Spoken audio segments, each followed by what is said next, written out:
आयुर्वेद रे शरीर रे अलग अलग स्थान एवं कार्य अनुसार कफ दोष 5 प्रकार हुए।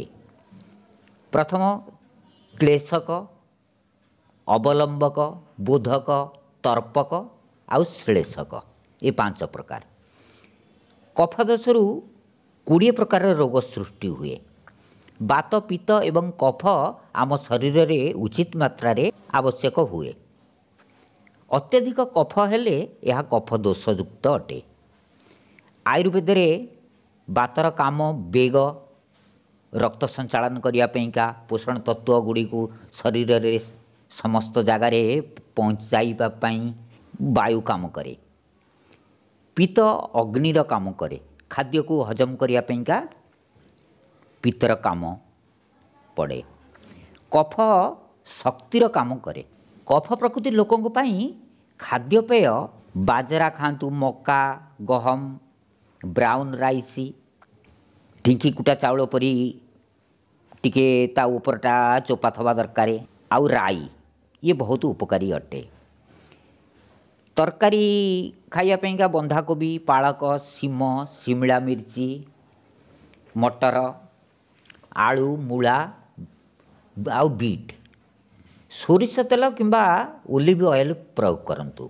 घोल दही पनीर सेवन करंतु। लुण कम खातु। महू 1-2 चामच खातु। ये एक सुपर टनिक अटे।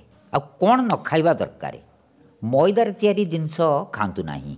बिलाती बाइगण, खजुरी कोली, अंजीर, आंब, कदली, तरबुज, कंदमूल आपको खातुनी, ये ठीक नुहे। आ जीवन शैली शरीर रे तेल प्रतिदिन मालिश करंतु। अल्प गरम पानी करी स्नान करंतु। किछि समय व्यायाम एवं शीघ्र शीघ्र किछि दूर पर्यंत चलंतु। पानी रे पहरी भी पारंती। गरम कपड़ा अधिक व्यवहार करंतु। आलस्य कम करी किछि ना किछि करबाकू चेष्टा करंतु। शरीर को क्रियाशीलता रखंतु। बसी जाइथिबा कफ बाहर करिया पई बहुत काशिबाकू पड़े। पुणी भी पूरा कफ गलारू सफा हुए नहीं। यही कफ कारण श्वास नेबा पई मध्य बहुत कष्ट हुए। छाती रे भारी भारी लगे। कफ को शेष करिया पई किछि उपाय मु कहूची, जहाको आपण सेवन कले कफ तरली जीव एवं बिना कष्ट रे बाहरी जीव। खंडे अदा नियंतु, ताकू बाटी गोटे चामच अदा पेस्ट आउ एथरे 2 चामच महू मिलाई चाटी चाटी करी खातु।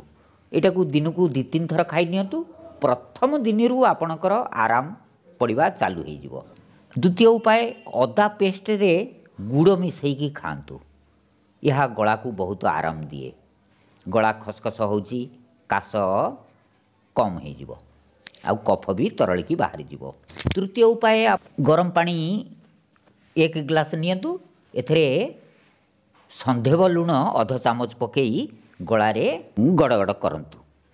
पियाज रस 2 चामच रे लेंबू रस 1 चामच मिसाई अल्प गरम करंतु। पुणी एथिरे महू 2 चामच मिसाई खाई नियंतु। आउ गोलमरिची पाउडर एवं महू मिसाई खातु। आउ कंचा हलदी बाटी 1 चामच पेस्ट को सोला दाना परी अल्प अल्प खातु, ताकि गला धीरे सी जाइकी लागिकी रहो। आउ ये खाइबा परे पानी पीबेनी। किछि समय परे पुणी आपण खाया पीवा करि पारन। धन्यवाद।